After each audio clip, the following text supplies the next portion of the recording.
Internet, coming to you from a different angle today. I thought today I would take you on a tour of my TBR shelves. So if you watch my channel and you watch my book hauls, you know that I have a book buying problem in that I do way too much of it. There are just so many books that I want to read and I never know what I'm going to be in the mood for. So I like having options, but also I feel like it's gotten a little ridiculous and I need to like chill out a little bit. You know what I mean?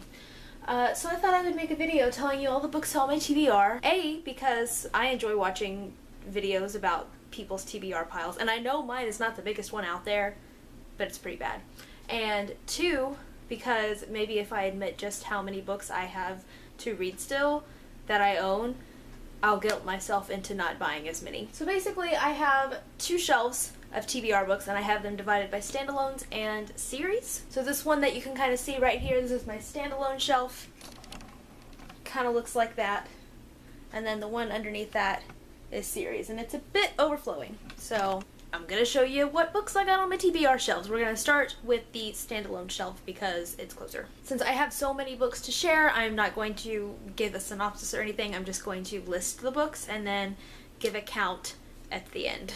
Frankenstein by Mary Shelley, Sense and Sensibility by Jane Austen, Once Upon a Time, Red's Untold Tale by Wendy Tolliver, and actually this isn't my book, I borrowed it, so this one doesn't really count because I don't own it, but I'm still looping it in there because I need to read it.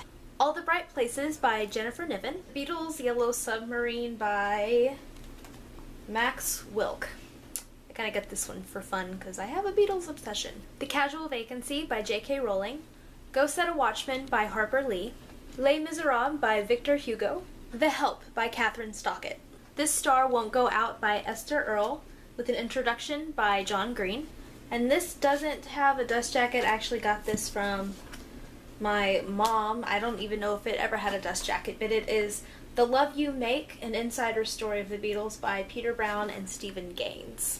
A Voice Undefeated by Colin Ray, 20s Girl by Sophie Kinsella, An Arc of Last Seen Leaving by Caleb Roehrig, Wuthering Heights by Emily Bronte, The Coldest Girl in Cold Town by Holly Black, Amy and Roger's Epic Detour by Morgan Matson, Water for Elephants by Sarah Grun, Me and Earl and the Dying Girl by Jessie Andrews, I Am Malala, The Girl Who Stood Up for Education and Was Shot by the Taliban by Malala, Feed by M.T. Anderson, Armada by Ernest Cline, Americana by Chimamanda Ngozi Adichie, This Is Where I Leave You by Jonathan Tropper, The Princess Bride by William Goldman, Much Ado About Nothing by William Shakespeare, Room by Emma Donoghue, The Lucky One by Nicholas Sparks, Gone Girl by Gillian Flynn, Attachments by Rainbow Rowell, Furthermore by Tahara Mafi, Vengeance Road by Aaron Bowman, You Gon to Be Kidding Me by Chelsea Handler, My True Love Gave to Me, edited by Stephanie Perkins, The Beatles lyrics, the stories behind the music, including the handwritten drafts of more than 100 classic Beatles songs,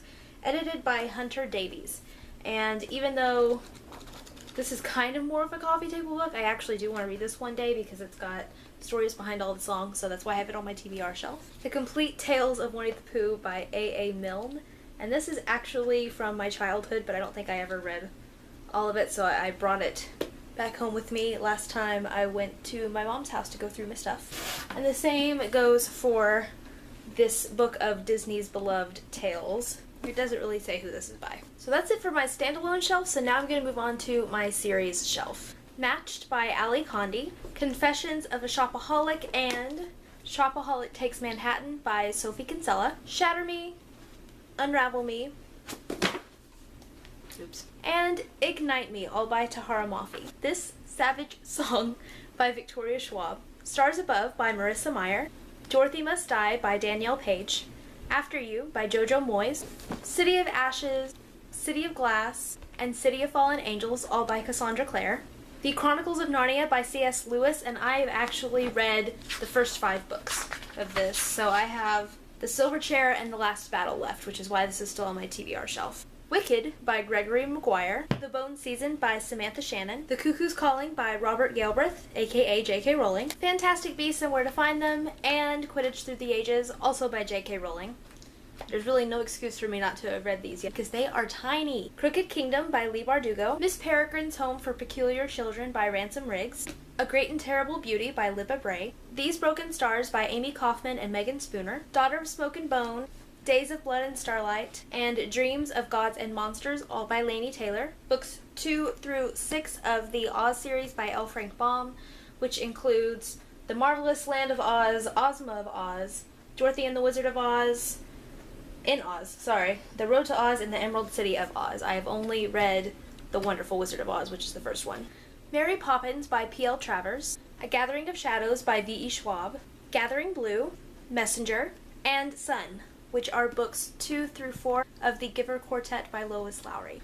The Subtle Knife and the Amber Spyglass, books 2 and 3 of the His Dark Materials trilogy by Philip Pullman. The first one being The Golden Compass. The Da Vinci Code by Dan Brown, A Game of Thrones by George R.R. Martin. Basically all of the Sherlock Holmes stories except for the first novel, which is A Study in Scarlet. That's the only one of these I've read. And The Hobbit and the Lord of the Rings trilogy by J.R.R. Tolkien. So that's everything that I own that's on my TBR shelves as of October 13th, because that's the day I'm filming this, because I have to work all weekend, and this is the only time I have to do it. That's a lot of books. I don't even really know how to count them, just because I have so many bind-ups, and I don't even know, like, particularly the Sherlock Holmes ones, I don't even know how many books and books of short stories are in there. But I guess I can do kind of a rough count. So I'm going to do a count, and for the bind-ups, I'm just going to count the physical book. So if it's a bind-up, I'm just going to count it as one, because that's the only way I can count these. So I have roughly 80 books on my TBR, which is pretty bad. But yeah. Anyway, now you know what my TBR shelves look like. Let me know down in the comments if you've read any of these and what you thought, and which ones I should probably bump up towards the top of my TBR, since I have so many options. Obviously it's going to take me a while to get through these, and as much as I want to stop buying books, I know that I can't stop completely, but I am going to try and not buy as many as I have been, because obviously, but anyway, that'll be it for this video, and I will see you guys next time with another video. Bye.